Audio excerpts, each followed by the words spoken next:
Bienvenidos sean todos al Autismo y Yo con Miriam Gimal. Tenemos invitada de lujo. Gracias. Hoy voy a estar conversando con Judy Meana. Judy es tantas cosas. A ver, currículum de Judy. Ella fue vicealcaldesa, comunicadora, periodista. O sea, tú has sido de toda, política. Ahora eres vicepresidenta de un partido nuevo.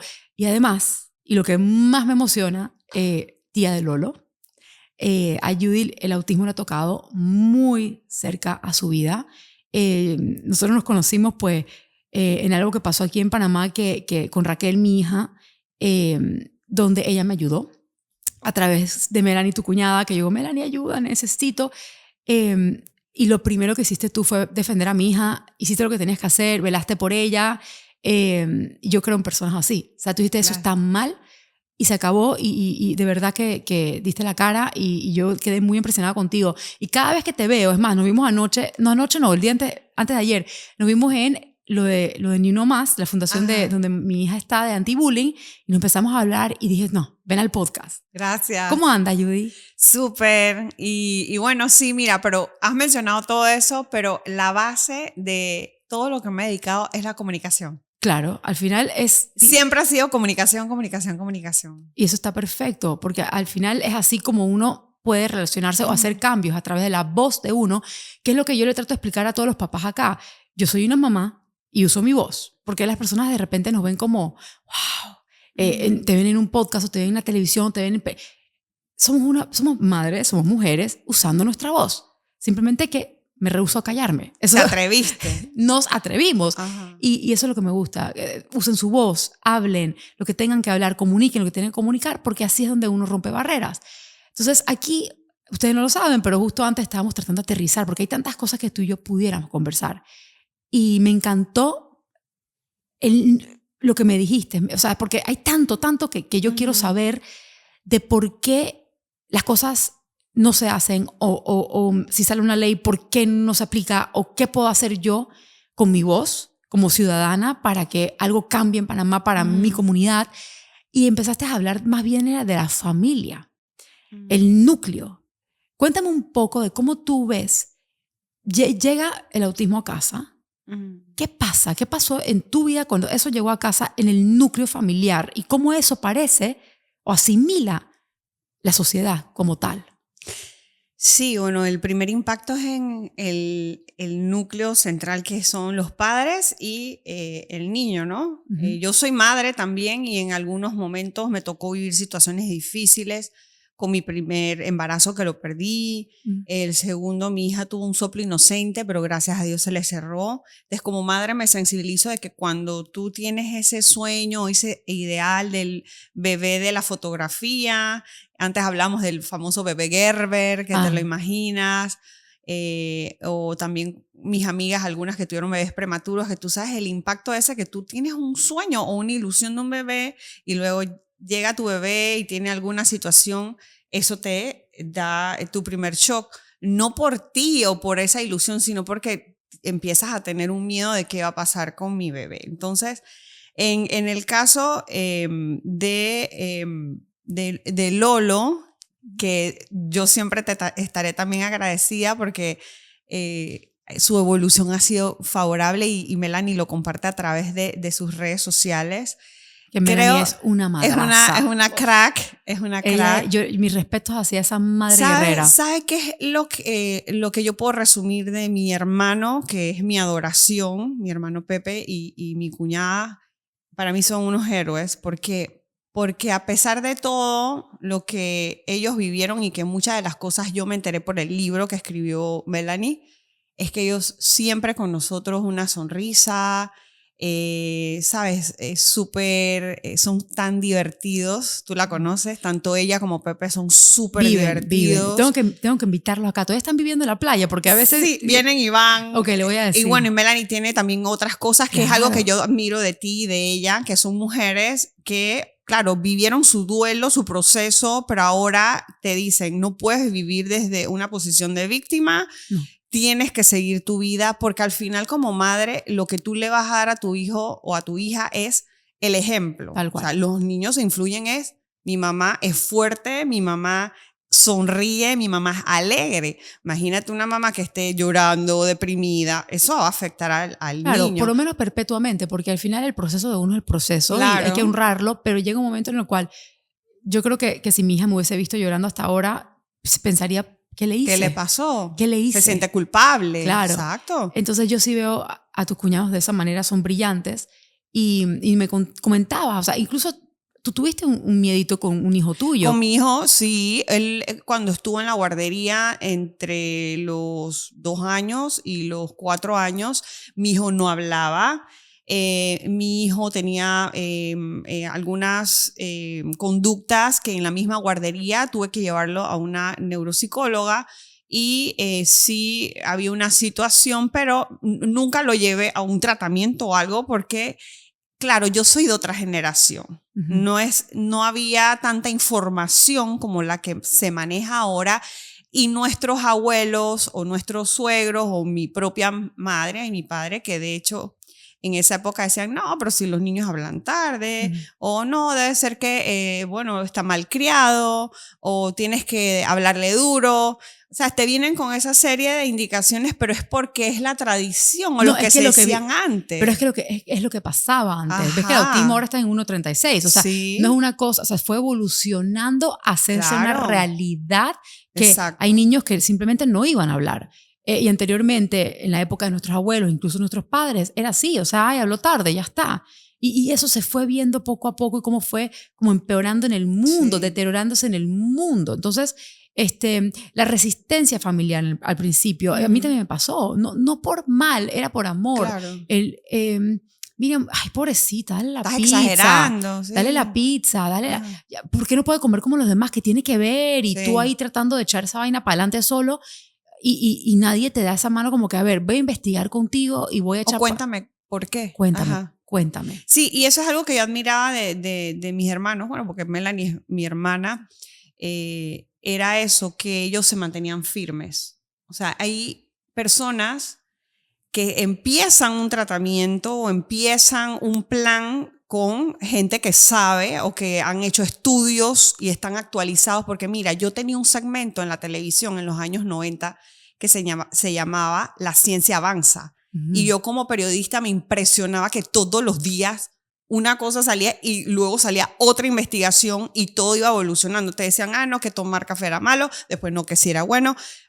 Y entonces uno tiene que estar actualizado, uno tiene que informarse por fuentes que están... Las más nuevas. Las más nuevas, pero que también tienen respaldo de...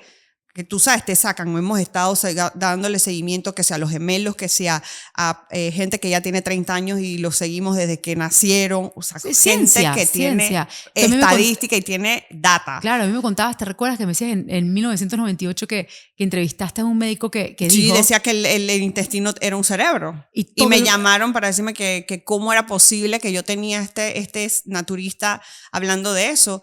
Y yo siempre he sido súper respetuosa como periodista. Yo te invito a mi programa y tú me vas a dar tu versión de lo que tú conoces o lo que tú opinas, pero jamás te voy a decir que, oye, qué loco este señor, ¿cómo me va a decir esto? Y justo ahora se está hablando de la importancia del intestino. Claro, y bueno, es más allá. O sea, él en 1998 te dijo, el intestino es un cerebro. Todo el mundo te ataca, pero en el 2010... por fin la microbiota se considera un órgano. Entonces, claro, hay personas que siempre van a estar adelantadas y yo, siendo la mamá de una niña con autismo, necesito encontrar, al igual que Melanie, necesitamos encontrar el más avanzado, el que está diciendo que el mundo es redondo. ¿Me explico? Aunque todo el mundo esté linchando a esa persona y es que no es redondo. ¿Sabes qué? Una mamá con un niño con autismo necesita encontrar el que sabe. Bueno, acaba de salir un parapléjico que está caminando.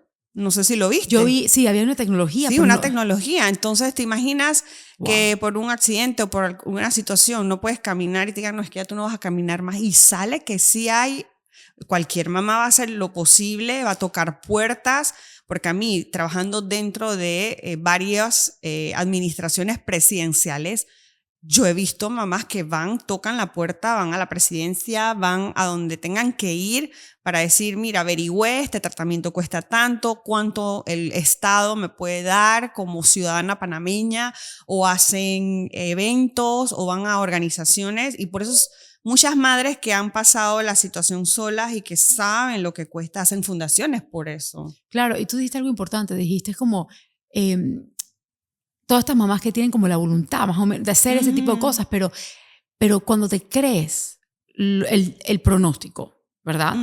Cuando crees que el Estado, por ejemplo, no te va a ayudar, o el gobierno no te va a ayudar, o el doctor dijo que tu hijo se va a quedar así, o sea, cuando uno ya está desganado y no tiene ese chip que dice, espérate un segundo, y si lo que me están diciendo no es verdad, eso, ¿y por qué tengo que creerles al 100% a este doctor? Si el pronóstico que me está dando a mí no me conviene, ¿por qué tengo que pensar que no lo voy a lograr? Y pasa que yo te lo he dicho y tú siempre me dices, Miriam, sí se va a poder. Claro. Porque hay momentos que yo estaba frustrada y digo, ay, Judy, ¿qué vamos a hacer? O sea, ¿qué hay que hacer para que el gobierno, para que hagan leyes de prevención de ciertas cosas? ¿Cómo podemos lograr cosas? Y creo que no se va a hacer. Y tú dices que, Miriam, sí se puede hacer. Y te recuerdas que me daba la idea de ¿qué pasa con la mamá que el marido pues se desaparece y tiene un niño con autismo o alguna discapacidad y no pueden trabajar y no tienen ni cómo ¿Dónde darle? lo deja? Claro. En las guarderías, si no tienes personal, ¿cómo reciben a un niño con autismo o con síndrome Down o con parálisis cerebral? Y tú de repente me empezaste a hablar, Miriam, simplemente hay que capacitarlos y hacer que... Claro. Y yo pensé, ¿qué mundo tan bonito sería aquí en Panamá si se lograría una cosa así? Pero con los que estudiantes pueden hacer pasantías. Claro, ayudando y entendiendo. Capacitar a los maestros, o sea, meterlos un fin de semana en un congreso. De cómo ayudar a estos niños, cómo no solamente lidiar con ellos, pero no se trata de eso, es, ven acá, mientras yo te tengo aquí, cómo te estimulo, cómo te gozo, cómo hago que estés con otros niños, esa voluntad. Entonces empezamos a hablar de cómo la familia se parece a la sociedad. Claro, es el núcleo de la sociedad. Y eso es, por ejemplo, o sea, viene primero la persona que tiene que proponer la ley, luego hay que reglamentar la ley porque si no hay reglas, la ley no sirve. Y luego hay que tener plata para fondar las reglas de la ley. Y luego hay que tener voluntad para usar la plata, ¿ok? Para las reglas de la ley. Y es igual. Y la disciplina porque tienes que cumplir lo que dice la ley. Claro, entonces, ¿qué pasa? Yo llego a mi casa, digo, ok, Raquel, o sea, por ejemplo, una cosa que hice, agarré a toda la familia y le dije, mira, Raquel no le gusta mirar a los ojos, pero lo que los psicólogos me han dicho es que no significa que no está presente y no está escuchando. Entonces, si tú vas a saludar a Raquel, y no solamente fui a mi familia, a mi núcleo, fui a la escuela también, les iban a saludar a Raquel. Si tomaron la decisión de saludar a Raquel, tienen que agacharse, agarrarle la carita y mirarla a los ojos. Hasta que Raquel no te mire, no la saludaste. Y entre más personas le quiten esa venda, Raquel se va a sentir un poco más aceptada, porque a veces tú dices, hola Raquel, y ni la miraste porque ella no te miró. Entonces asumes que no te está viendo. Entonces, al final, ¿qué hicimos? Esa fue la ley, ¿verdad? Yo propongo la ley, por favor, todo el mundo, hagan eso. Ajá, Entonces digo, ok, ¿cómo le pongo unas reglas a esto? Y al final del día era... La manera que yo puse la reglamentación de esta nueva ley que yo proponía era dándoles el escape, diciéndoles, mira, no siempre vas a tener esos 5 minutos para conectar. Está bien no conectar. Prefiero que te vayas por ahí mismo a que saludes sin ganas. Exacto. Si vas a saludar, está tan anuente que tienes que tomar el momento. Si no, vete. O sea, la regla es esa. Si no puedes tomarte esos minuticos, no pasa nada. Mejor que ni se entere que pasaste por ahí. Y eso obviamente no requirió dinero porque necesitaba que la psicóloga me diera los tips, pero más que nada, en todo ese proceso, la voluntad. Sí. ¿Cómo se ve esto a nivel país? Porque yo no entiendo de política. Tienen que saber, y ahora después de hablar con Martín Torrijos y ahora contigo y ahora viene otra... Todo el mundo obviamente todo el mundo quiere ayudar y quiere decirlo, pero explícamelo como si fuera una niña de 5 años. Explícamelo porque no sé. ¿Cómo funciona? Digamos que yo quisiera que en Panamá hubiese prevención para niños con autismo detectando inflamación intestinal. Una cosa así. ¿Cómo se hace? O si yo quisiera, yo me propusiera que existieran centros que tomarían a niños con autismo para que los papás puedan trabajar. ¿Cómo se empieza y cómo se logra algo, cualquier cosa? Yo tengo 48 años y en el 2018 decidí meterme en la política, porque trabajé en varias administraciones, pero no era política, era técnica en comunicación. Y leyendo muchos libros de política, entonces voy a empezar ahora mi narración.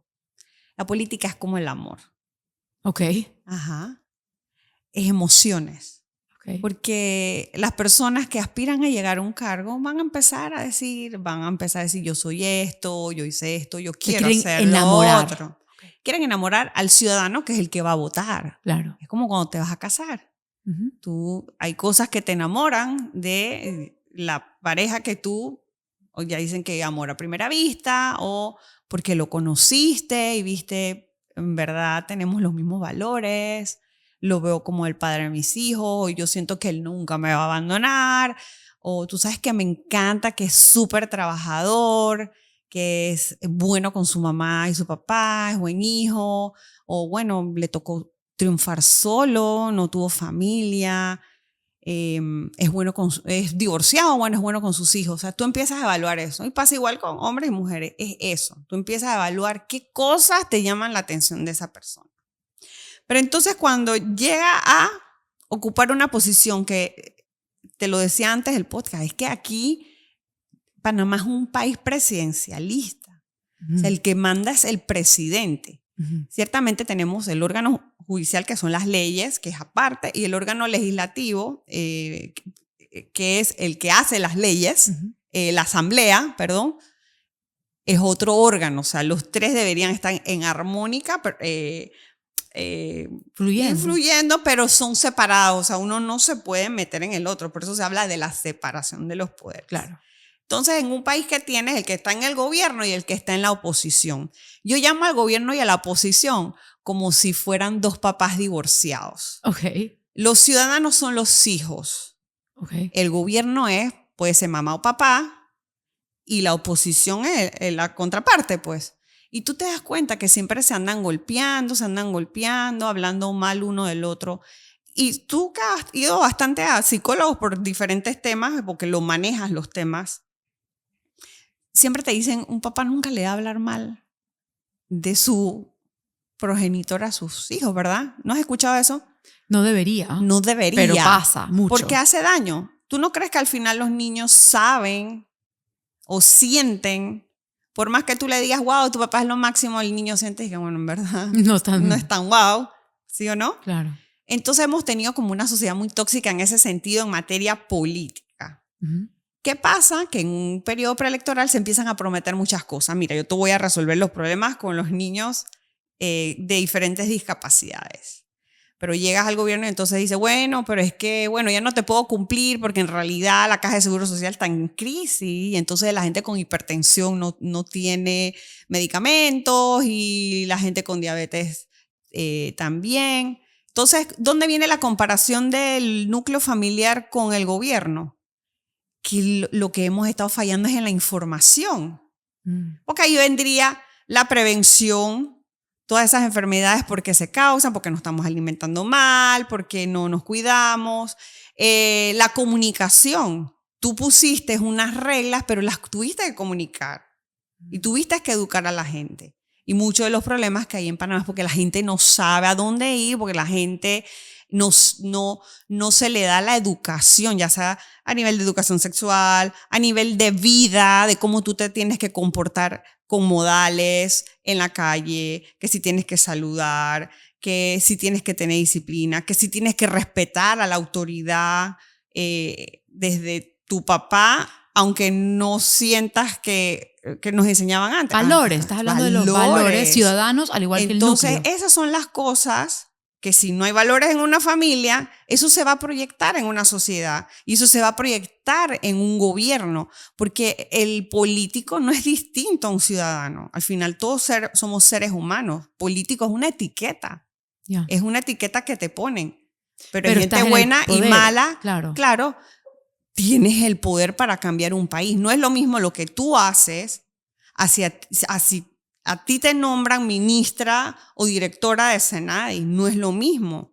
Ahí vendría el compromiso. Ahí vendría el tener los pantalones y decir, ven acá, tú me nombraste en este puesto, no tengo el presupuesto y nosotros le estamos diciendo a la gente que esta institución es para velar por los niños con discapacidad.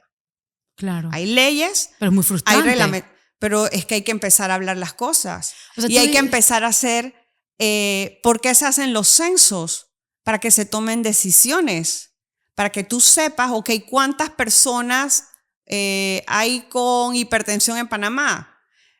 ¿Por qué? Para que el Seguro Social y el Ministerio de Salud pueda saber, y ven acá, si hay tanta gente enferma con hipertensión, tenemos que tener abastecimiento de esos medicamentos, tenemos que hacer salud preventiva, porque estamos viendo que la gente está comiendo muchos carbohidratos o no está haciendo ejercicio, tenemos que empezar a activar a la gente. O el autismo, o sea, Estados Unidos está uno en 36, en Panamá no tenemos la menor idea de qué hay acá. Entonces no se pueden hacer las leyes para velar por estas personas. Exacto. Pero tú dijiste algo importante, dijiste, ¿por qué la comunicación es lo que falla en el núcleo, al igual que la sociedad? Es lo que falla. Porque, por es ejemplo, la base de todo. Yo sé que existe una ley de inclusión escolar, ¿ok? Y esa ley se supone que toda escuela debe aceptar a un niño con discapacidad, pero no se cumple. Y muchas personas no saben de esa ley. Y si la han escuchado, piensan que, bueno, está ahí, pero no sirve porque no me la cumplen. Y nadie está comunicando lo a diario. Fui a esta escuela con nombre y apellido, no me aceptaron, están rompiendo esta ley. Denunciarlo. ¿Sí? Claro, entonces nadie lo comunica porque tampoco se sabe a dónde voy. Si yo siento que alguien me está violando mis derechos, ¿a dónde? Ni yo sé a dónde voy. Entonces... es información. Tienes que tener información. Claro, entonces nadie está comunicando esta información, nadie sabe a dónde ir y por ende la ley no se cumple. Sí, pues puede estar reglamentada, pero no se cumple. ¿Qué pasa? Porque tienes que sentar a varios actores, como una gran familia. Cuando tú tienes una situación con un niño, tú dices, bueno, tengo que darle la información a mi esposo, ya sea si él te acompañó a la consulta y la doctora les dio la información a los dos, ya los dos saben qué está pasando. Después vamos a decirle a mamá, papá, suegros. Bueno, después tenemos que decirle a los hermanos. Los hermanos le van a decir a los primos, oye, tu primo, tu prima, no vamos a poder esconder el chihui, el helado, cuando él esté no vamos a comer, o de repente tú dices, bueno, coman porque ella tiene que aprender a controlarse, tú vas a dar las indicaciones. Bueno, así mismo pasa. Si se pasa una ley, tú empiezas a ver quiénes son los actores. Bueno, si es el Senadis con el Meduca, que si es el Ministerio de Salud también, que si es el Ministerio de Seguridad, tú tienes que saber quiénes son los involucrados. ¿Y cómo sabes? Porque en la misma ley lo dice. Te dice quién la rige. Y ok, todo debería ser sentido común. Mira, no conozco la ley, no la he leído, pero hablemos en sentido común. Claro. Sí. Ok. ¿Quién regula las escuelas? El Meduca. Pero el Meduca dice, bueno, pero es que yo no tengo los especialistas. Tengo que hablar con el Ministerio de Salud, ¿verdad? Ya. Entonces, el Ministerio de Salud. ¿Quién protege a los niños con discapacidad? El Senadis. Porque el Senadis tiene que chequear si tú tienes las rampas de acceso universal, la accesibilidad universal, y si están poniendo de verdad a la gente capacitada. Entonces, ¿qué pasa? Por más que los reglamentes, por más que el MINSA diga, sí, mira, en Panamá hay estadísticas, por ejemplo, dije, bueno, en Panamá hay 2.500 psicólogos que no tienen trabajo ahorita mismo y que están pidiendo, ven acá, nosotros queremos trabajar en el Meduca porque necesitamos que en las escuelas haya orientadores, psicólogos que ayuden a los niños porque la salud mental hoy día es un problema. 100%. El bullying, Horrible. el acoso escolar, la depresión, y después de la pandemia empeoró no solo en los niños, sino en los educadores. Totalmente. Falta la disponibilidad de los maestros, pues los maestros dicen, después de la pandemia se nos han llenado, en la parte pública te hablo, los salones se nos han llenado. Que no podemos tener la capacidad de, si vemos que un niño no está escribiendo bien, agarrar al niño, no papi, así, porque tienen 30 niños en el salón. Y muchos no están escribiendo bien. Y no están hablando ni leyendo bien. Entonces, hay una resistencia también en el educador que de pronto hay que ver cada escuela como un micromundo, ¿verdad? porque sí conozco escuelas donde las maestras, porque hablo con muchos docentes. Sí, existen voluntad. Porque actualmente, rapidito te digo, soy directora de un proyecto que se llama Monitor Social, que se está evaluando la salud mental de los docentes. A través de este estudio se van a reflejar cómo impactó la pandemia en los docentes. Buenísimo. Y el Magisterio Panameño Unido, que es la organización más antigua de docentes, está llenando esta encuesta y lo aceptaron bien, o sea, emocionados porque es algo que van a hacer de ellos. Ellos mismos se van a abrir y van a decir, mira, en verdad, sí hay más violencia, en verdad tenemos estas situaciones y eso lo daré a conocer más adelante. Ellos dicen, los aceptamos porque hay docentes que sí tienen amor, o sea, que el maestro es como un papá o una mamá. Sí, pero hay entonces, maestros hay maestros maestros que se resisten y dicen, no, yo porque yo no sé manejar al niño y me va a distraer a los otros y entonces, ¿cómo me voy a dedicar solamente a él? Entonces, el Meduca tiene que, como decíamos al inicio, agarrar a esos docentes, llevarlos a capacitación, sensibilizarlos y también tú tienes que detectar que ven acá este profesor con los nuevos retos, porque no solamente es por la parte tecnológica, que la pandemia es de que ven acá, los que se quedaron atrás, que ni siquiera se podían conectar al Zoom, y hubo muchos que dicen, no puedo perder mi trabajo y me tengo que poner al día con la tecnología. Pues asimismo, como estás mencionando de las estadísticas que ya hay, de que los niños vienen con algunas necesidades especiales de atención de parte de nosotros los adultos, de nosotros adaptarnos, no ellos adaptarnos a nosotros. No pueden. Por eso, aunque quisieran. Por eso hay que meterle ese chip a los docentes. Es que ya no es como era antes, porque en la época de nosotros te metían un reglazo si no hacías la tarea. Sí, traías la manzana, te cepillabas al profesor y ya está. Ahora no. Es que ahora hasta niños que tú no le puedes decir, bueno, es que sí porque sí o no porque no, porque ya los niños tienen tanto acceso a información que están volando en información y en dudas, se pueden enredar y te hacen preguntas que tú dices, de verdad. O sea, yo a mi hijo le decía, mi hijo, mamá, los niños, la gente cuando se muere, ¿a dónde va? Yo, papi, van al cielo. Ah, bueno, y lo puedo ver con un telescopio. ¿Sabes? Los niños, no me eches cuento. Sí, claro. O sea, y lo puedo ver con un telescopio si se va al cielo. Y bueno, entonces me gusta lo que estás diciendo porque es verdad, en un salón tienes los peladitos que están sumamente avanzados por ahí que tienen todo en ChatGPT y tienes niños con autismo que de repente sí requieren que te bajes un poco del nivel y dijo que la pregunta siempre es, ¿cómo le enseño a este niño? Y nunca ha sido de esa manera, porque anteriormente pues lo podías meter en bolsa y más o menos todo está en un mismo promedio, siempre uno más dotadito, uno menos, pero al final, en nuestras épocas, o sea, yo iba a escuela pública en Estados Unidos y todo el mundo en la misma bolsa y ya está. Ahora no, ahora hay tantas cosas pasando y el docente como tal, yo puedo entender la frustración de decir, no tengo las herramientas y también el ego de un docente. Yo he sido maestra 30 años, como yo no lo voy a poder enseñar al chiquillo, pero no se sienten felices con ellos mismos que no pueden o que te toca el ego, al igual que un doctor, ¿verdad? Que no te tiene las respuestas cuando vas y te dicen, no, tu hijo va a ser autista y se va a quedar así toda la vida. No te tiene las respuestas para ayudarte, pero tampoco su ego baja como para decirte, no sé, o para ni siquiera actualizarse, porque hay tanta información. Debe ser súper divertido hoy día con estas nuevas generaciones ser educador.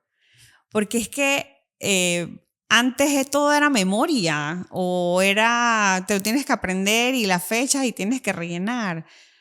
Pero al final yo pienso que ir a la escuela debería ser para que te ponga a pensar, para que te ponga a cómo yo voy a echar adelante en esta sociedad, porque es que la sociedad que tenemos hoy no es la misma que teníamos antes.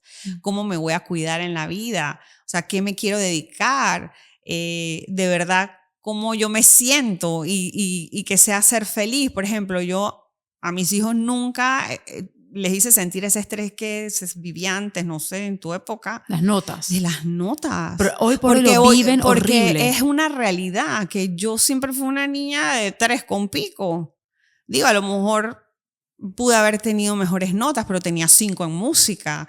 Me iba bien en español o me iba bien en historia, me gustaba mucho lógica, filosofía, pero yo aprendí las tablas de multiplicar a punta de correa. Me las tuve que aprender a punta de correazo, porque antes era así. Pero yo dije, bueno, yo no es que le quiero evitar el sufrimiento a mis hijos, Pero yo les contaba, y dije, bueno, antes abuelo metía correas y uno no... Wow. Entonces, claro, ellos me hacían así, pero yo decía, mira, para mí lo más importante no es la nota. Que aprendas. Es que tú de verdad entendiste. Tal cual. Porque a mí me pasaba que me iba mal en un examen, fracasaba, pero por ver ese fracaso después yo decía, oye, después no se me olvidaba. Veía la respuesta correcta y decía, no se me va a olvidar más nunca en mi vida. Y era así. A mí Raquel fue la que me enseñó a rediseñar lo que era una escolaridad exitosa, porque yo siempre fui 5. Simplemente toda la vida fui muy buena estudiante. Tenía una memoria, ya no la tengo, ya no sé ni dónde está el carro, pero siempre tuve esa memoria, que es lo que se requería. Y llega Raquel y no tiene 5, ¿verdad? Y veo que, las ecuaciones, algunas cosas ni siquiera requiere de ecuaciones, pero tiene 75, pero no requirió de... Y yo dije, espérate un segundo, yo lo estoy haciendo mal. Entonces yo me senté con los profesores de Raquel y dije, mira, si este examen tiene 40 preguntas y Raquel contesta 5 bien, o sea, de matemática, te hace el proceso y lo contesta bien, ya entendimos que Raquel entiende. Ajá. ¿Ok? No me vas a poner un fracaso en su cara, porque no lo fue. Al final se adecúa a lo que ella puede con el tiempo, pero usualmente no. Si no sacas las 40 a tiempo, pues perdiste puntos. No. Lo que a mí me importa, y también se lo digo a Marcela, lo único que me importa es que entendiste el material. Y si eso requería que tú estuviste el examen entero contestando una, pero la sacaste bien, ¿la entendiste? Entonces, así tú tuvieras un año para contestar el resto, lo vas a sacar bien también. Y me di cuenta que realmente era eso, era ese entendimiento. Y nada, yo creo que... Cada uno tiene su tiempo, incluso hasta para madurar. Sí, y creo que ahora lo que es Panamá, lo que es otra, porque tenemos seguidores de todas partes del mundo, no solamente son panameños, es cómo rediseñamos la expectativa, ¿ok? De un gobierno. ¿Y sabes por qué te lo pregunto? Porque el otro día, como tenía aquí a Martín y a Vivian, era tan, ¿cómo te explico? Yo quiero tal cosa, ¿ok? Yo quiero esto puntualmente. Y no es tan fácil esto puntualmente, porque una sola cosa que uno quiere requiere tantas otras. ¿Me explico? Y cómo yo como ciudadana rediseño esto. Por ejemplo, en Panamá los seguros no cubren nada que tenga que ver con autismo. Nada es ni una sola terapia, ni un psicólogo, nada. Nada, cero bolero. Yo quiero cambiar eso, ¿verdad? ¿Es tan difícil cambiar algo? ¿Es imposible cambiar algo? Tienes que sentar a todas las partes para ver dónde hay algún tipo de chanchullo, por decirlo así. Porque cuando hay una crisis, por ejemplo, cuando no hay agua, alguien está vendiendo botellas de agua. O cuando no hay medicina, la farmacia está vendiendo. O cuando no te pueden atender en la parte pública, vas a tener que ir a una clínica privada.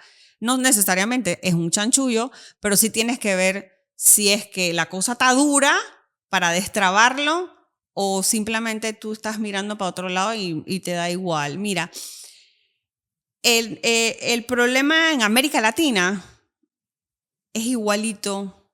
Yo acabo de venir de un congreso en República Dominicana de líderes sociales y políticos y todos coinciden, eran de todas partes de América Latina. Fueron neurocientíficos, algunos del área política, otros hasta teólogos, sociólogos, y decían, el problema de América Latina es de cabeza. La corrupción nos está acabando. Y a veces la gente escucha esa palabra corrupción y dicen, pero es que no entiendo. Mira, pasa como una familia. Es como si tú tienes tus ahorritos en tu casa y tú sabes, bueno, mi papá gana tanto de salario, bueno, mi mamá también y tal, y vámonos para Disney. Y tú, no, papito, mira, tengo que pagar la luz, el teléfono, tengo que pagar las medicinas de tu hermana, tengo el carro, el mantenimiento, tú eres realista. Ya. Entonces tú dices, le dices al niño, no se puede. Ok. pero el niño me dice, uy, pero mi mamá se acaba de comprar como un helicóptero o se compró una casa en la playa. Pasa lo mismo en una sociedad, o sea, el pueblo que dice, veo que gastas en tales cosas, pero no hay plata para estas otras cosas. Al final un país sabe cuántos recursos tiene porque eso se llama el presupuesto general del Estado, que se basa en lo que se recauda de nuestros impuestos. O sea, cuando tú vas a la tienda a comprarte un chihui o algo, vas a un restaurante, te quitan impuestos, ¿verdad? Claro. Eso entra en la bolsa de todos los panameños. Es la plata de todos los panameños. Entonces ahora se habla mucho en todos nuestros países de la deuda. Tener deuda no está mal. Tú tienes que endeudarte a veces para en tu casa, crecer, ¿verdad? Para crecer. Pero ¿qué tú empiezas a hacer? Empiezas a buscar ingresos para pagar ¿verdad? La deuda. Para pagar esa deuda y seguir viviendo. El Panamá y todos los países de América Latina tienen que ver como región, bueno, cada uno por su parte, porque cada uno es una familia aparte. Nosotros somos Panamá, la familia Panamá. Tenemos que ver, ok, Panamá tiene ventaja en esto, tiene ventaja en lo otro y ver los ingresos.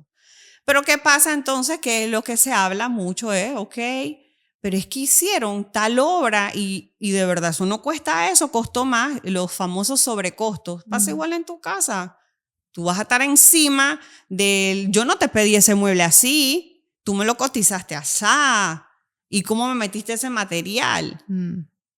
Falta eso en la familia Panamá, la fiscalización.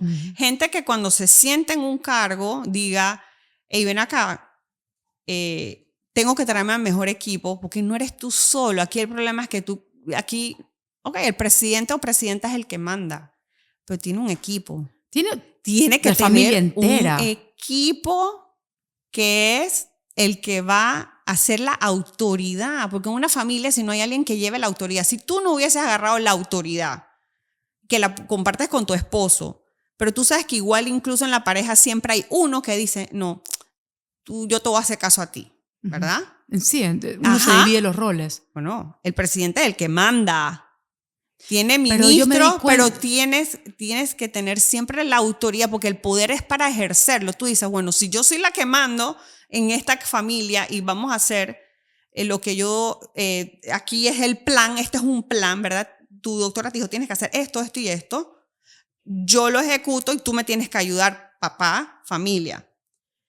Pero tú también tienes que tener la capacidad de escuchar, porque imagínate que toda tu gente alrededor te tuviera miedo y no te pudieran decir, Miriam, mira, salió o salió esta información y que tú, oh, wow, gracias por compartírmelo y voy a ir donde mi doctora para ver si esto funciona o no funciona. Así mismo debe pasar en un país. O sea, deberíamos buscar gobernantes que son personas que les gusta escuchar. Tenemos la oportunidad el próximo año de buscar ese tipo de personas. De buscar ese tipo de personas. El problema es que tenemos una batería de asesores políticos, Miriam. El otro día estábamos hablando de la alcaldesa de Guayaquil, que yo decía, wow, ¿cómo no repitió? Yo no entiendo. Y no nos me encanta ella, pero no entiendo nada. Yo no entiendo nada. ¿Verdad? Es que, pero porque no vivimos allá. Y yo, con mucho respeto, porque no me puedo meter en las decisiones de otro país o de otra ciudad. Sí, obvio.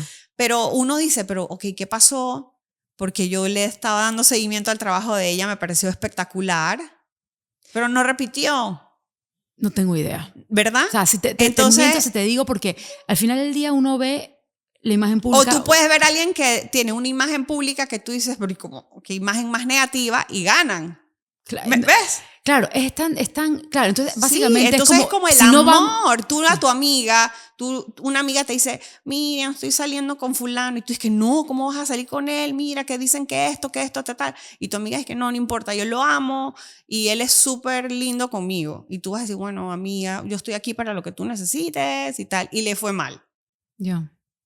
O final, puede ser que le vaya bien. O sea, al final lo que estoy escuchando de ti es, si yo quiero un cambio, tiene que empezar por quién manda en el país. Pero tengo que buscar para mí ese enamoramiento. O sea, ese quién tiene algo. Ese clic que te va a hacer. Claro, y yo creo que esté clarito en lo que va a hacer. No porque vas, o sea, claro, no, bueno, yo creo que, como tú dices, todo el mundo promete muchas cosas, pero al final sí es una responsabilidad de uno, cuando ya uno tiene chance de votar por alguien, decidir, ok, con quién tengo esa intuición, con quién tengo ese clic.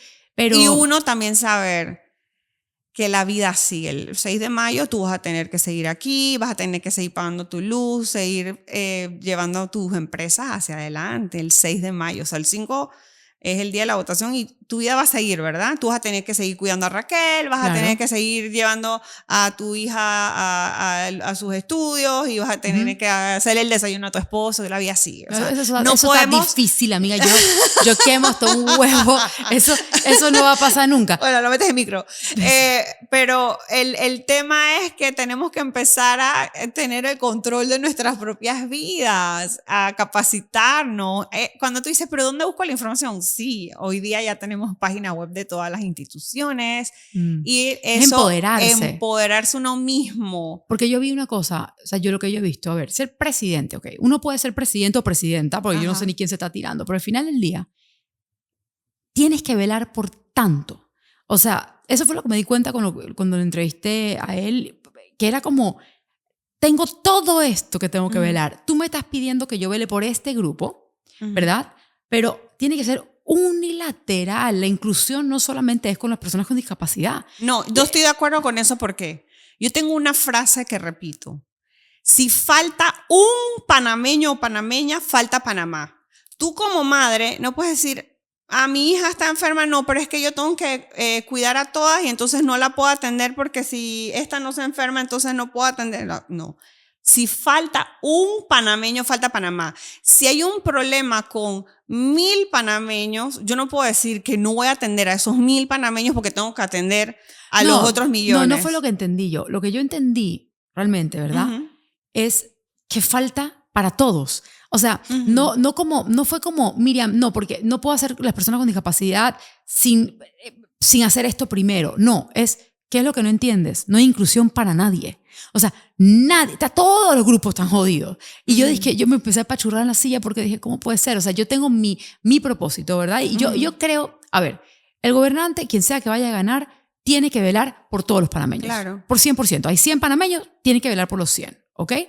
Pero la realidad es que las personas que más gritan, más escuchan. O sea, entre más uno propone cosas, entre más uno empuja cosas, esas personas al final son los que se escuchan. Y a veces las cosas que se gritan no son necesariamente las más urgentes. Y eso, tienes para que sepa que eso fue exactamente, urgente. Me da risa, eso fue exactamente las palabras textuales que me dijo Martín Torrijos en este programa. O sea, ustedes tienen su experiencia, porque él me dijo exactamente eso. Me dice, no siempre son las más urgentes, pero son las que más se escuchan. Claro, si un niño que patalea porque no lo quiere dejar ir al parque, pero tienes a tu hija llorando porque tiene fiebre. Claro. Pero, o se pero el que mal quiere ir al no parque llora. está llorando más duro. O sea, claro, es saber tú dónde tienes están. que aprender qué es lo urgente, qué es prioridad, qué es necesario y qué tú puedes decir, bueno, esto lo parqueamos un ratito. O sea, y yo como mamá... Pero el tema de enfermedades es urgente porque es la salud. Por eso en la pandemia tuviste que separaron todas las obras, no solamente estuvimos en cuarentena, sino que el Estado separó todo para concentrar los recursos en la salud, porque ¿qué es lo uno? La vida. Entonces el gobierno ¿qué hizo? Concentró los esfuerzos en la pandemia, en la salud, porque si no se traía el equipo necesario o no se daba el apoyo a los médicos y a las enfermeras, nos íbamos a morir todos. Claro. Luego que si el tema de la vacuna, que si tal. Pero es la salud. Lo uno es la salud. Entonces, si yo tengo un grupo de, por ejemplo, pacientes con leucemia que dicen no hay medicamentos o pacientes que están en diálisis que dicen no hay suficientes equipos. Vida viene primero. La vida es lo primero. Claro. Entonces, ¿qué pasa? Que yo y quiero decirle a mi audiencia, porque uno dice, ok, yo como mamá, ¿verdad? ¿Cómo cambio mi sociedad? Yo siempre digo, cada vez que hablamos estamos cambiando, estamos sensibilizando a las personas y todo. Pero entre más voz tenemos, más voz queremos. O sea, quiere decir que yo quiero que las mamás se unan, los papás se unan hacia una causa. Y al final no quiero ser el niño que grita para ir al parque. Entonces me encanta lo que me acabas de decir, porque también me lo dijo Martín Torrijos, no es no siempre el que más grita, es el que es lo más urgente y luego que... Entonces, cuando uno como sociedad, como mamá, como papá, no vamos a elegir una batalla, porque todo es una batalla, vamos a estar claros, todo el mundo quiere algo, ¿verdad? Tenemos que buscar, por ejemplo, en mi caso, ok, en la comunidad de autismo, ¿qué es lo más urgente? ¿Qué sería lo más urgente? ¿Ok? Y lo que a mí se me viene a la cabeza es ese 1 en 36 niños. Es, ok, existe ciencia. A mí no me vengan con que eso no está comprobado. Mira, hay miles hay resultados de artículos y resultados simplemente hablando de inflamación, alimentación. ¿Ok? Que todo lo vincula con muchos problemas neurológicos, pero lo vinculan con autismo. Entonces, para mí es como, desde ese conocimiento, de esos científicos, de esa ciencia, compilar algo de más tan convincente que el gobierno pueda hacer algo, por lo menos con el tema de la alimentación o el chequeo de inflamación. Porque, por ejemplo, yo hablando con tu amigo, el diputado Raúl. Que ni sabía, yo no sabía que era diputado, pero me pareció muy interesante. Me dice, Miriam, el tamizaje de una embarazada, y yo, sí, me lo hicieron, me dice, porque es ley. Y yo dije, ¿cómo? Me dice, sí, antes no se hacía, luego alguien pasó una ley y ahora simplemente es práctica general. Entonces, y no se siente algo forzado, siempre se siente como si fuera parte del proceso. Entonces, para mí si yo sé que hay ciertos marcadores inflamatorios, que si ya sabemos que el bebé tiene o el niño tiene, se puede hacer algo con la alimentación, o sea, se puede bajar esa inflamación y eso alivia la carga intestinal y cerebral. Coño, capaz lo que yo tengo que hacer es verlo urgente.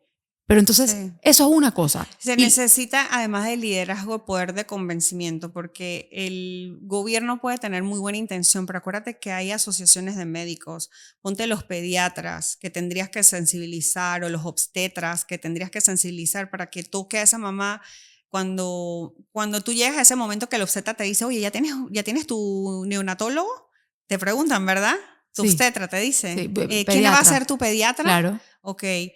Es esa sensibilización que ellos, qué tanto integrarían en su narrativa de cuando te dicen vamos a chequear si hay inflamación. Vamos a chequear y lo que tú mencionabas de si está inflamado, la vacuna no ponérsela ¿cómo es? Esperar a que pase todo este tema. Ese tema de las vacunas es muy controversial. Yo a mis hijos sí le puse todas las vacunas. Sí, es sumamente controversial. Y ahora hay una tendencia a que si eso afecta o no afecta. Yo creo que, mira, hay algo que en este país hay que rescatar y en todos lados es el respeto.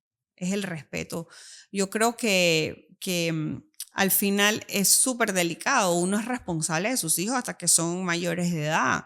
Y yo me imagino que cada decisión que tú tomaste, así como mis hermanos tomaron las decisiones, es un riesgo en el sentido de que tú lo haces con el amor y lo haces convencido. Con el temor también. Y claro, con ese decir, bueno, vamos a intentarlo, pero porque investigaste, porque buscaste evidencia, porque hablaste con otra mamá, viste al niño.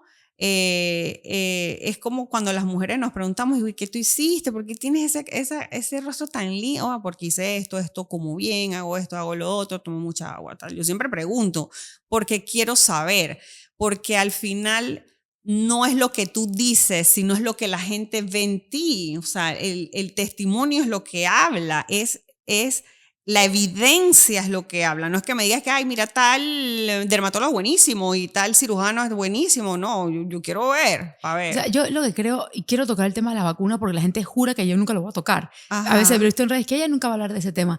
Pero es que hay que hablarlo. Mira, el congreso que fui, llevaron a una persona y llevaron hasta un chico que en el congreso dijeron que él a raíz de la vacuna de COVID quedó cojeando, o sea, no sé qué le dio, no recuerdo qué, pero eso está bien porque no todo es perfecto, claro. Siempre hay situaciones. ¿Sabes qué? Yo llevo ya 15 años en esto y yo recuerdo, yo vacuné a mis 2 hijas, eran bebecitas, mis hijas tienen vacunas y nunca olvido, tenía a Marcela cargada y le estoy dando el teti mientras el doctor viene a vacunarla y me recuerda la piernota gorda, rica así, llena de... Y pácata, le mete la aguja y ella se asusta y empieza a llorar. Y yo la apapacho y todo bien. Todo perfecto. Luego me entregan a Raquel. Y pasa exactamente lo mismo.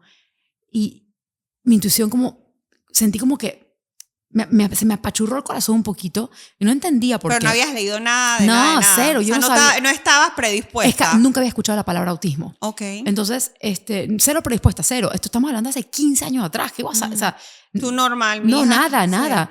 Sí. Pero sí sentí como, Sí, una incomodidad. Una intuición, ¿no? Una intuición. Y cuando iba saliendo del consultorio, en la puerta había un póster que decía Childhood Autism, o sea, autismo de juventud, que ya ni se diría así realmente. Y yo me lo quedé mirando eso y le digo al doctor, ¿qué es eso? Y él me dice, no, eso es como una condición de niños, pero es súper rara. Y yo pensé, bueno, ok. Y yo me fui por ahí y yo más nunca lo pensé. Luego, cuando obviamente sé que Raquel tiene autismo, voy a un congreso, me invitan a un congreso para hablar sobre la terapia MERT y todo lo demás. Y en ese congreso el keynote era Kennedy. Creo que era Robert Kennedy, el abogado. El primo del presidente que mataron. Bueno. Y él es antivacuna, pero te estoy hablando que está enfrente de 3,000 padres, ¿verdad? Yo tengo evidencia que la vacuna causa autismo, yo tengo evidencia, yo voy a meter, si no sacan el mercurio de la vacuna, yo el año que viene, y toda esta amenaza y toda esta locura, y todos estos papás, sí, la vacuna y la vacuna. Y entonces yo me hacía la pregunta lógica. Y empezaste a echar el... ¿Por qué? Entonces, si es así, ¿por qué Marcela no tiene autismo? O sea, como mi pregunta lógica realmente es, mi intuición sí como que me se apachurró. Exacto, sí, muy buena. Aquí hay algo, sí, pero ¿por qué Marcela? Sí, unos no. Claro, entonces yo como que quedé... Sí, pues a mis hijos yo los vacuné. Sí. Entonces yo quedé como que, no entendí, no me pude parar a aplaudir o ponerme realmente en ese... Tú cuestionaste tú mismo. Yo cuestioné, porque yo dije, tengo dos yo casos. sé que el tipo es súper famoso, yo sé que el tipo tiene todo este seguimiento y sé que mi intuición me dijo tal cosa, pero hay algo que me está trabando de creer completamente. Ahora, llevo muchos años escuchando padres y me dicen, Miriam, desde que le puse la vacuna a 18 meses, mi hijo echó para atrás, tiqui, tiqui, tiqui, tiqui. Y hay padres que van a jurar hasta el día de su muerte que fue la vacuna. Hasta que un día, hablando con el doctor Carlos Urriola, es espectacular este doctor, me dice, Miriam, y esto fue la primera vez, y fue hace poco, que hizo sentido todo lo que yo ya había pasado. Me dice, Miriam, no es que la vacuna como tal va a causar un autismo. Si fuera así, todos fuéramos autistas. Pero lo que la vacuna sí causa es inflamación intestinal, porque el sistema inmune está en el intestino. ¿Está de acuerdo? No, claro, ahí es donde está. Entonces, cuando metes una vacuna, el intestino se va a inflamar para protegerse y crea inmunidad y en una persona totalmente sana, sin ningún tipo de lesión, pues ya está. Se desinflama y tienes tu inmunidad, perfecto. Pero si ese niño ya viene inflamado de paquete y le metes y después los alimentos que inflaman, ahí es donde llega... Y lo que la mamá le pasa por la leche, la leche Claro, materna. claro. Y dije, Dios, aquí está, puede ser inflamación. Entonces, ahora, ojo, todo el mundo que me está escuchando ahorita, yo no soy doctora, yo te estoy hablando de las opiniones médicas que a mí me han resonado. Puede estar equivocada, obviamente, puede ser que nada que ver. La gente tiene que investigar, es que no puedes dar... Cuando tú escuchas algo o incluso lees algo, no lo puedes tomar por verdad absoluta, no se puede, porque es que no hay una verdad absoluta. O sea, no se puede. Hay un tema y va a haber varias opiniones, varias investigaciones y así mismo es el manejo de la información, ¿no? Tú le das a tus seguidores, a tus seguidores del podcast, iba a decir televidente, igual, ojalá pasarás también por la televisión, información y cada uno va... Cosas que me han impactado a mí, pero y que no necesariamente... cada uno tiene una historia también. Claro, y eso tuvo sentido. ¿Sabes? Hablando del autismo, por ejemplo, si se unieran, verás y escuchar muchos casos de las mamás que, por ejemplo, viven en lugares de difícil acceso, que entonces si quieren llevar al niño... tienen que pensar en cuánto me va a costar el transporte. Ni hablar, horrible. Ya no hay capacidad, por ejemplo, en Ann Sullivan. Muchos me llaman, no, pero es que no lo puedo dejar en la guardería, no puedo salir a trabajar, no puedo salir a estudiar. Entonces, hay que empezar por ahí. Es agarrar a la mamá. Sí. Agarrar a la mamá. Yo creo que las mujeres somos un pilar importante de la sociedad. Creo que las que podemos hacer muchos cambios en nuestras ciudades. Y si las mamás se unen, primero para escucharse, ya las que han podido salir adelante, ser un ejemplo e inspiración para las que les acaban de dar un diagnóstico, que me encanta lo que tú dices, no es un pronóstico, y que en la parte pública y además privada se tenga una especie de directorio, guía de, ok, por dónde tengo que empezar, quién es el primer especialista que tiene que ver a mi hijo una vez me dan ese diagnóstico. Y ¿qué va a dar el Estado en caso de que yo no tenga los fondos o recursos necesarios para poder empezar a darle la alimentación o qué medicamentos va a tener que tomar? ¿Tú sabes qué problema tengo con todo lo que acabas de decir? Es que todo lo que yo he encontrado, y puedes preguntar a Melanie que lleva la década igual que yo, todo lo que yo he encontrado que realmente ayudaría a ese niño, nada está comprobado al 100% todavía. Okay. Ese es un problema. ¿Por qué? Porque hoy por hoy, standard of care, o sea, en teoría, si tú sientes que tu hijo puede tener autismo, vas al neurólogo y el neurólogo te hace una resonancia que, a ver, siempre te va a salir casi que bien porque el autismo no se ve, no es un problema estructural, sino más bien de procesamiento. Le hacen un electro para ver si hay onda epiléptica, pues si no hay, pues el electro es normal. Y te dan o risperidona o algún medicamento para calmar al niño porque es agresivo, porque es muy hiperactivo, y te lo mandan a terapias convencionales y a tu suerte. Eso es lo que hoy está reconocido como pasos a seguir. Sí. Y no son. Y yo sé que me voy a echar este podcast, Dios mío. No. Mira, amiga, es que yo te puedo respaldar aquí y que me entren a mis redes y me den plomo a mí. Me va a dar pánico. Te voy a decir una cosa. Este podcast me va a dar pánico subirlo, para que sepas. No está bueno porque es la cruda realidad. Yo recibía chats de mamás que me decían, se me acabó el medicamento, esta mamá tiene 3 niños con autismo. Wow. Y decía, mire, me mandaba las heridas de las heridas que se hacían, ya estaban grandes. Después cuando los tenía controlados los ponía a cosen súper bonito, hacen manualidades. Y hay una cosa que yo me quiero atrever a decir porque yo creo que en algún momento te lo conté, que me impresionó una visita que hice a Sullivan, que vi a un niño que tenía en la lonchera un chihui. Claro. Y yo dije ahí, perdón, yo tengo un sobrino y mi cuñada a mí me habla de que la alimentación es súper importante. Claro. Y me dijeron, no, pero es que los papás son humildes y ellos mandan lo que pueden, no sé qué. ¿Ves? Es falta de información. Claro, con porque cosas tan más barata es una manzana peladita que un chihuiz. Con cosas tan sencillas de decirle, bueno, es que tienes este diagnóstico. Hay algunas asociaciones que te pueden orientar y empezar a decirle, mira, a mí me funcionó no darle colorantes, no darle esto, no darle esto, no darle otro, como de manera sencilla, ¿no? Claro. Y es que la gente se cierra pensando, es que, guau, pero es que la dieta va a ser súper cara y cuando vas a ver, o sea, lo come proteína y cualquiera puede comerse pollo. Que es el pollo. Es que tienen que entender una cosa, las dietas más revolucionarias hoy, que para mí parecer después de tantos años, y esto puede cambiar en una semana porque estos doctores son geniales. Que no, ahora hay que darles arroz. No. Sí. Es una dieta que yo voy a hacer un podcast con la doctora Dolly de León sobre esta dieta. Se llama Red, es espectacular, pero ¿cuál es la base de todo? Comer sin procesados. Exacto. Porque que es lo más barato. Es que en la misma sociedad nos están contaminando porque es lo más barato, porque es lo más rico. Y yo siempre decía, a mí me parece que la peor droga es el azúcar. Es que no solamente es azúcar, es todo los químicos que se ponen, los preservantes, yo te lo pongo colorantes. Así, el microbioma, que es el órgano que regula un montón de cosas, ¿verdad? Tiene una manera de digerir los alimentos. Pero si tú no tienes el microbioma preparado para digerir un chihuahua que puede tener 50 alimentos, ¿ok?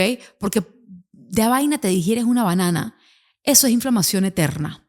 Entonces, ¿qué pasa? Que como quiero regresar a esta información que hace falta y que muchos doctores resisten esta ciencia que existe, que la alimentación es base de inflamación, que ya está ligado. A lo mejor no se quieren meter contra las marcas, porque imagínate que empiezan a decir que no puedes comer esto, no puedes. Yo no he visto ningún doctor que salga y diga, no va a decir marca, pero tal gaseosa no puede estar tal. Yo tomo muchas gaseosas.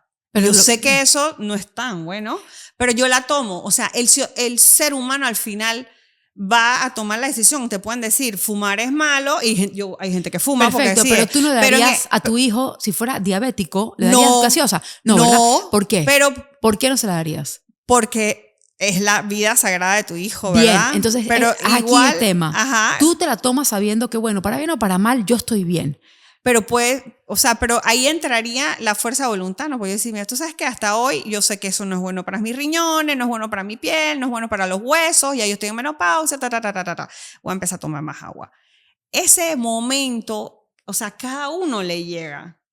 Pero sí, cuando es de niño, yo te entiendo perfectamente. Es lo hijo, más delicado. Yo he tenido pacientes que me dicen, Miriam, es que quiero hacer la terapia. Y digo, no, tu hijo está comiendo pizza todo el día. Es como que te metas a hacer un tratamiento, pero no hace... Mira, la gente cree que... Dije, no, pero hay que tener mucho dinero para poder bajar de peso. No cambies la dieta y no vas a bajar de peso. Tal cual. Entonces, ¿qué pasa? Que pasa lo mismo para si no haces un tratamiento y no alimentas, no te alimentas bien. Un niño inflamado, un niño que come cosas que se vuelven adictivas, que constantemente está inflamado, un niño que tiene techo, ¿ok?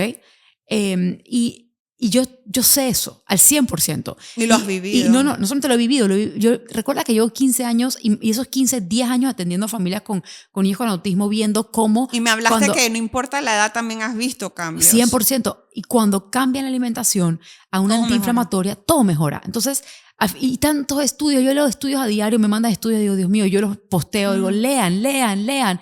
Y me pongo a pensar, es que como va a ser difícil, ¿ok? No imposible, a nivel gobierno, poder ejercer algo, una ley, sacar, sí, pero si todavía no ha pasado, todavía no está en el libro, hoy no se estudia microbioma en la universidad. Hoy no es un curso, no es algo que se habla todavía. Entonces, hasta que eso pase, van a pasar una década mínimo hasta que el gobierno realmente diga, tienes que hacer este estudio. O sea, habría que ver los gastroenterólogos, a ver qué están manejando en Panamá. Yo tengo un gastroenterólogo, no es panameño, ni lo conozco, pero de un paciente de afuera, que fueron en Canadá. Mira, lo que pasa es que mi hija está teniendo problemas con el lenguaje y yo quisiera que usted le haga algún tipo de estudio para ver qué tipo de bacterias tiene. Y el doctor se la queda mirando y dice, ¿qué tiene que ver? Y la mamá dice todo, porque el intestino está conectado al cerebro. Y si mi hija tiene algún tipo de parásito, bacteria, hongo, eso puede estar afectando el habla. Y el doctor le dijo, yo no sé quién te dijo esa estupidez, ¿ok? Pero si tú ya no estás vomitando, si tú ya no tienes diarrea, o no estás constipada, y no estás incómoda, eso es todo lo que hace. Y esta mujer se ha vuelto una fiera, porque no solamente que me escucha a mí o todos mis doctores o lee lo que yo pongo, ¿cómo puede ser que tú, siendo de un hospital número 1, tú me digas esta pendejada y que tú no hayas actualizado y tú no has leído? Y fue tan así, ¿ok? Ella se le montó tan así que el tipo dijo, ¿sabes qué? Está bien, te voy a hacer los estudios. Y esos estudios arrojaron una de parásito, locura. Y dicho y hecho, empiezan a matar todo eso, la niña empieza a fluir con el lenguaje. Entonces, ¿qué pasa? Que a nivel comunicativo de lo que yo puedo hacer, de mis herramientas. Que lo estás haciendo. A diario. Y que le digo a todos los papás, ven acá, lo que te funcione, dilo, ¿ok? Es lo que yo creo que yo voy a tener que seguir haciendo porque, primero que la política a mí no me llama la atención, me asusta, no me gusta porque creo que todo el mundo tiene muchas máscaras. Mucha gente... Hay intereses, uno nunca sabe de los intereses ocultos. Mira, de la... vamos a estar claros, hay muchas máscaras, todos tenemos máscaras, ¿ok? Para sobrevivir en nuestros ambientes. Me interesa hablar con personas que quieren ayudar. O sea, este micrófono, como le dije a Vivia, está abierto para cualquier persona que quiera venir y decir, Miriam, yo cuando sea presidente, yo quiero ser tal y tal y tal y tal. Así yo sepa quién eres o crea en ti o no. Prométeme lo que tú quieras, que yo luego esto lo tengo grabado. No, tú tienes tu intuición. Y después lo sacas. ¿Tú prometiste tal cosa? No me pongo a joder así, pero lo que te quiero decir es que... Pero todos tus seguidores van a estar pendientes. Lo que te quiero decir es que no es porque me interese la política, porque no. O sea, es más, yo jamás metería una cosa así, pero me interesa, me interesa entender. Por ejemplo, tú ya me has contestado preguntas que, aunque no lo sepas, o sea, porque yo soy de que cuando yo me pongo una meta, mira, hasta que yo no llegue con la lengua afuera y la cumpla, yo no termino.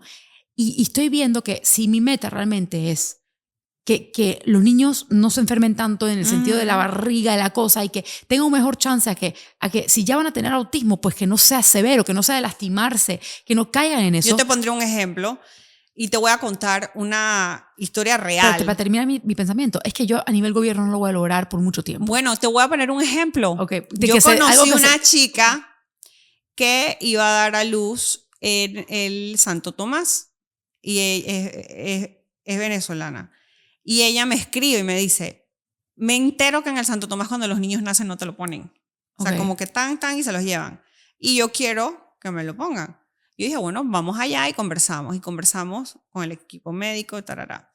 Y a mí me llamó la atención. Yo dije, bueno, tú en el hospital privado te dejan tu bebé, te lo acercan, tarará, la foto, no sé qué, como paren muchas veces, casi como si fuera una máquina, ¿no? De entrar y salir. Bueno, yo pienso que el lugar donde tú tienes que sensibilizar es en los hospitales. Y a veces la gente se queda sentada esperando y dice, no, tengo que esperar que el ministro de salud, que el gobierno tal. Tienes que ir a los lugares, porque al final tú necesitas de ese obstetra que le diga a la mamá o tal, o al pediatra que va a recibir ese niño, ir llevándole esa información.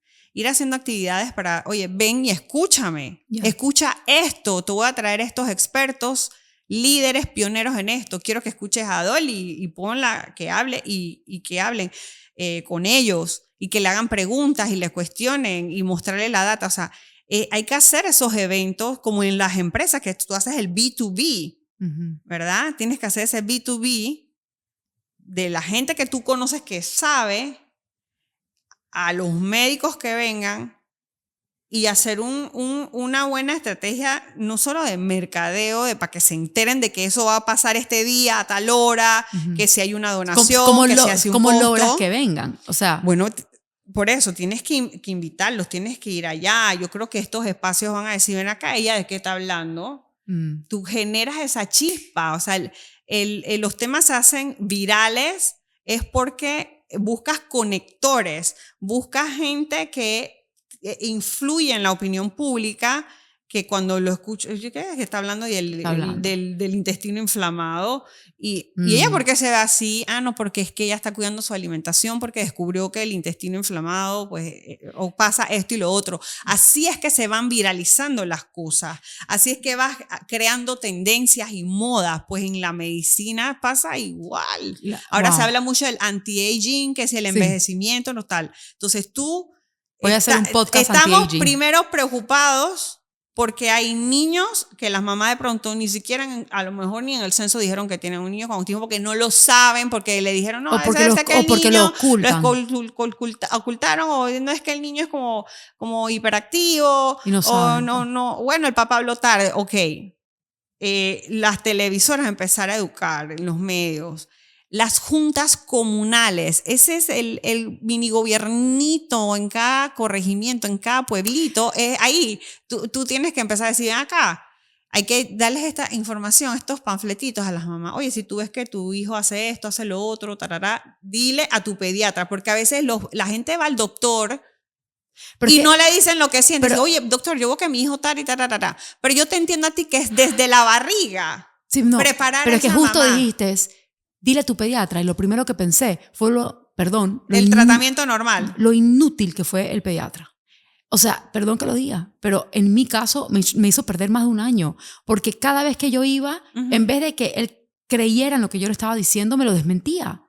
No. Pero ¿y has hecho algún acercamiento o abordado a pediatras panameños actualmente? Yo tengo, ¿cómo te digo? Ahí debe haber una asociación o algo y buscar qué pediatras de pronto, porque ahorita hay muchos doctores haciendo podcasts, haciendo TikToks. Claro. Bueno, y ojo, todo el mundo que está escuchando ahorita, el punto de este podcast, ¿cuál es? A ver, aquí estamos pensando juntos, ¿Cómo todos, hacer que las cosas pasen? ¿Cómo hacer que las cosas pasen? Y las cosas buenas no pasan solas, hay que hacer que pasen. Si ustedes acá que nos están escuchando tienen ideas, escríbamela, vamos a unirnos, yo estoy dispuesta. O taguea a tu pediatra, taguea al ginecólogo, al obstetra. Es que se van de pronto con el día a día, no, es que tengo miles de partos esta semana, o el doctor dice que bueno, es que tengo tan pocotón de niños con influenza y que voy a estar yo pensando en el intestino inflamado. No. Yo le voy a agarra un tiempo y en vez de, no sé, ver la serie de Netflix, ponte a investigar sobre este tema. Y yo creo que el contacto contigo a través de tus redes, que tú vas subiendo información de gente pionera en esta materia, que La gente se pudiera hacer un evento en Panamá Algo. como para marcar un antes y un después, porque siempre tiene que haber un punto de inflexión. Ese punto de inflexión es de que, hey, ven acá, ya, brother, está bueno, ya. ¿Qué vamos a hacer? Pero mira Estados Unidos, comprobado, 1 en 36, y yo me pongo a pensar, ¿y las leyes? ¿Y en Panamá cuánto? ¿Y dónde? Sí. ¿Quién sabe si? Está claro, a mi casa no vinieron a hacer ni un censo. O sea, yo no puse check, tengo autismo aquí. A mí no me tocaron la puerta. Eso fue un sample. Eso no fue un censo real porque no fue todo el mundo, fue un pedacito. A mí no me tocaron la puerta. Entonces, para mí, si en Estados Unidos es 1,36 y sabemos que es más, ¿ok? Porque esos censos se hacen, son de años, son muchos años. Y eso va incrementando y yo me pongo a pensar... Bueno, el Meduca sí tiene algunas estadísticas de los que tienen la escuela. Y partiendo por ahí, eso sería un muestreo de ver cómo se han hecho las cosas. Te voy a decir una cosa. En las escuelas, como tú dijiste, no todo el mundo sabe ni siquiera cómo se ve el autismo y no diagnostican formalmente a los niños. ¿Ok? Los profesores se revientan la cabeza, se cansan de decirle a los papás no quieren escuchar. ¿Quién diagnostica el autismo? Ese es el problema. El psicólogo. Pero ese es el problema. Que hoy por hoy, ¿verdad? ¿Quién diagnostica el autismo? El neuropsicólogo. Ahí viene el tema, que ni yo sé contestarte. ¿Por qué? Porque cuando a mí me tocó diagnosticar a Raquel, yo tuve 2 diagnósticos. Yo fui a la neuróloga. Ella agarró una bolita, la puso en la mesa, agarró 2 tacitas, tapó la bolita y hizo un movimiento, y Raquel eligió el equivocado y me dijo, tú ya tienes autismo severo. Ese fue el diagnóstico, ese fue el examen y el diagnóstico. Luego la fui con una psicóloga que diagnosticaba, tomó 7 días, ¿ok? Y ahí estaba mi hija, que no te escuchaba, que no hablaba, que no miraba a los ojos, que jugaba con la rueda de una cosita. Mira, hoy por hoy, yo diagnostico. O sea, yo miro a un niño y yo sé, coño, ese niño tiene autismo, porque yo lo vivo en mi propia piel. Ojo, yo no diagnostico. Bueno, a mi hijo le hicieron lo de la campanita y que yo pensaba que era sordo. Claro. ¿Ves? Y no volteaba la claro, y eso es un red flag. Cuando lo juntan con otras cosas es un red flag. Pero el tema está que cuando yo fui a formalmente diagnosticarlo, ¿qué pasó? Me pusieron disqueteje de trastorno generalizado del desarrollo. Le digo, pero a ver, licenciada, ¿es autista o no? Bueno, mira, es muy chiquita para saberlo, tiene apenas 2 años. Hoy por hoy, personas ¿A qué edad se puede diagnosticar? Si tú tienes a una persona que es una doctora Dolly del León desde el vientre, no que va a ser autista, sino si tiene probabilidades. Solamente con la inflamación de la mamá, chequeando el microbiota de la mamá.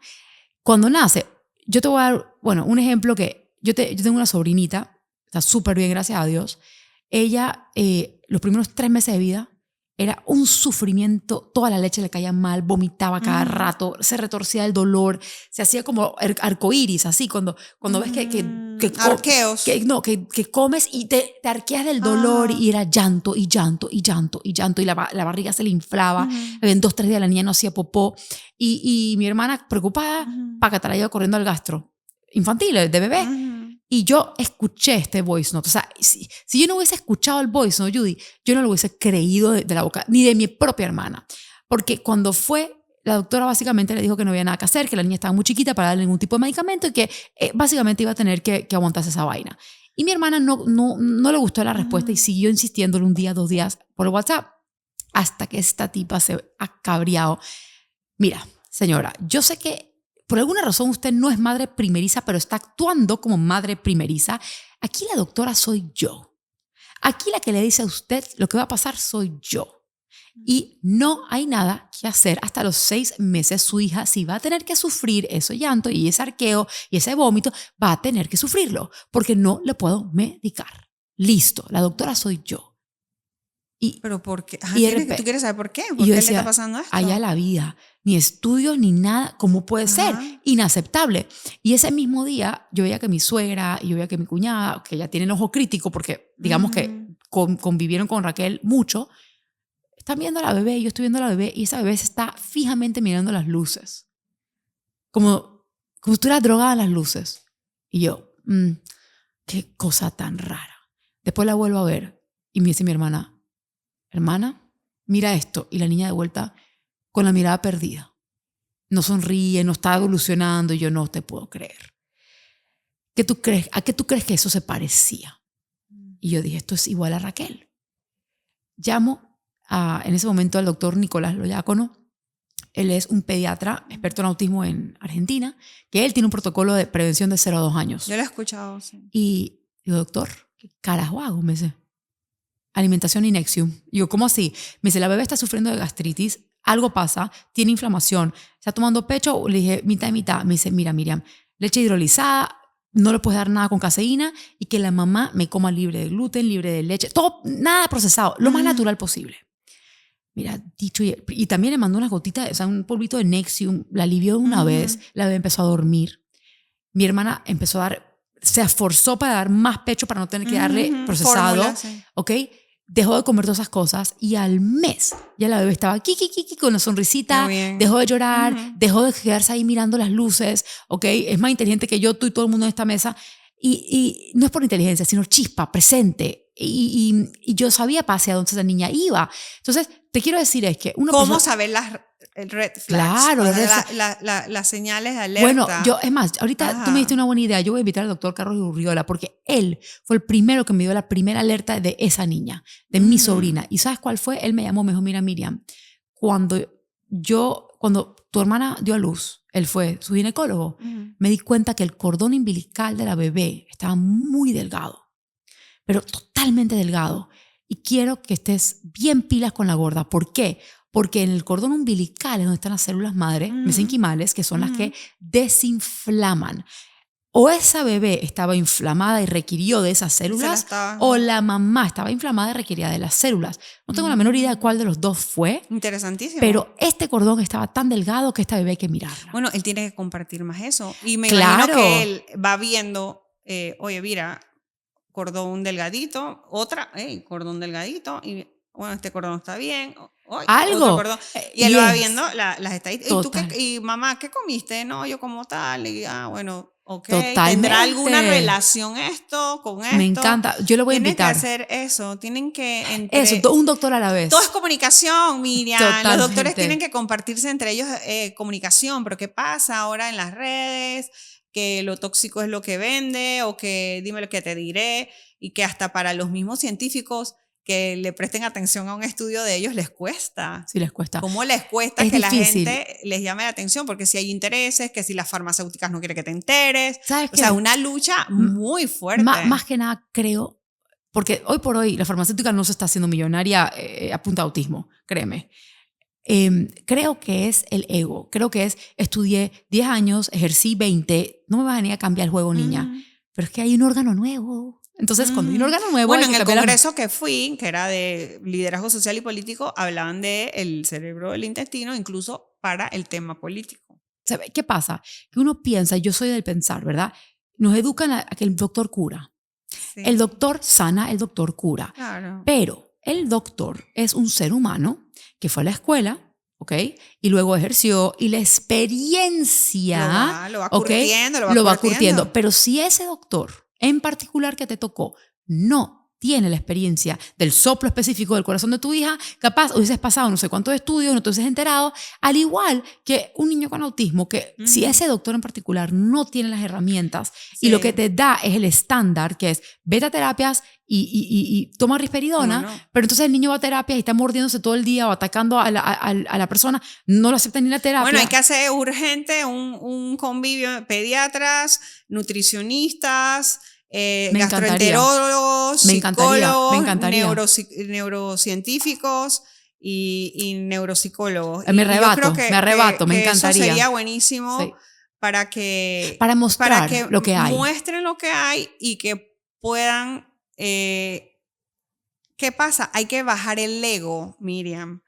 Porque si el doctor dice, no, yo rechazo esa información, en verdad, no está comprobado. No está comprobado y este es mi libro, le va a llegar una mamá que le va a decir, hey, yo leí esto y quiero que le hagas este análisis, ¿y cómo va a manejar eso? Y he tenido le va a ir la mamá, le va a ir la mamá para otro lado. He tenido pediatras que han cambiado la canción. Bueno. ¿Por qué? Porque han dicho, es que no me queda de otra. Cada vez hay más y más. Claro, cada vez tengo más, entonces no me queda de otra. Entonces, ¿qué pasa? Que ya no está funcionando lo que es vaya terapia, coge risperidona, pero son las únicas herramientas que tiene el doctor. Ahora, yo quiero honrar a todo doctor. El ego de cada doctor es decir, mira, estudiaste duro, Ejerciste duro. Yo he visto lo que los doctores tienen que pasar para poder hacer internado. Acá, en la pandemia comen en caca. La pandemia fue horrible. Los médicos comen caca, okay, para llegar a ser. Horrible. Y yo puedo entender lo que es, coño, tantos años de tu vida y de repente tú vienes a cuestionar lo que claro, yo sé. tú me vienes a cuestionar lo que yo sé después de todo culcagado, o sea, todo lo que yo he hecho. Pero ¿sabes qué pasa? Que el mundo cambia, las condiciones se agravan, las cosas pasan y las mamás somos el corazón del bebé. Somos lo que vamos a luchar más que cualquier ser humano por ese bebé. Y es por eso que si tú ves la mayoría de los doctores que tratan autismo son personas que tienen o hijos con autismo o le ha tocado vivir de cerca. Y es porque no les queda de otra. Tienen que unirse. Claro, lo que te tenemos decía al inicio. Tenemos médicos que, con los médicos que sí saben, para poner una información digerible. ¿Qué es lo que se puede hacer, esos protocolos? ¿Cómo vas a garantizar? Sencillo. Y lo que te decían, asamblea, leyes, analiza y tal. Pero eso es un proceso. Sí. Pero no puedes descuidar el día a día porque se vive un día a la vez. Es que para mí, yo como te digo, tipo, todo ese tema leyes, yo no entiendo pero eso nada. Eso se encarga la gente que se encarga. Yo lo que quiero... No puedes hacer todo a la vez. Lo único es dar información aquí, en todas mis redes. Compartan la información, investiguenla. Si están de acuerdo, díganlo. Si algo les dice, Miriam, me pasó tal cosa, también díganlo, porque a mí me encanta aprender de otra gente. Y vamos a tener doctores acá que vayan hablando más, dando... Une a los papás. Así es. Y si ustedes tienen alguna idea de cómo podemos hacer para que las personas no tengan que pasar 3 meses esperando o 1 año esperando un diagnóstico para después 3 meses que te digan que igual no hay nada que hacer, para dejar de perder tiempo, pues díganmelo acá. Y que no tengan miedo de decir, yo estoy pasando por lo mismo que tú has hablado. Tal cual. Y... súper. Es que hay que visibilizar las cosas que no ves, no las puedes cambiar, no las puedes resolver. Hay que visibilizar el autismo. Hay que visibilizar el autismo, lo que pasan los padres, los estudios y las necesidades. Claro, y eso es lo que vamos a hacer. Eso es lo que vamos a hacer. Qué bueno, mire. Y gracias, Judy, gracias por estar acá, por este espacio. Te voy a... Ya me di como 3 veces con el micrófono porque sé que cuando estoy contigo nos meto en la boca del león, nos metemos, no importa. Lo vas a hacer. No hay yo nada. Te lo dije desde el principio, lo vas a hacer. Mira, y cuando te vea que lo hagas, te voy a decir que Evita, te dije que lo ibas a hacer. Yo te veo, o sea, tú eres una mujer triunfadora, luchadora y valiente. Solamente que estás despertando esto y yo sé que se te va a sumar gente. Tú eres una conectora y lo vas a hacer. Eso, es nada más. Es eso, es una y hay más y más y eres más y más. Eres una conectora y vas a conectar a la gente. Eso, y para mí es para bajar el sufrimiento.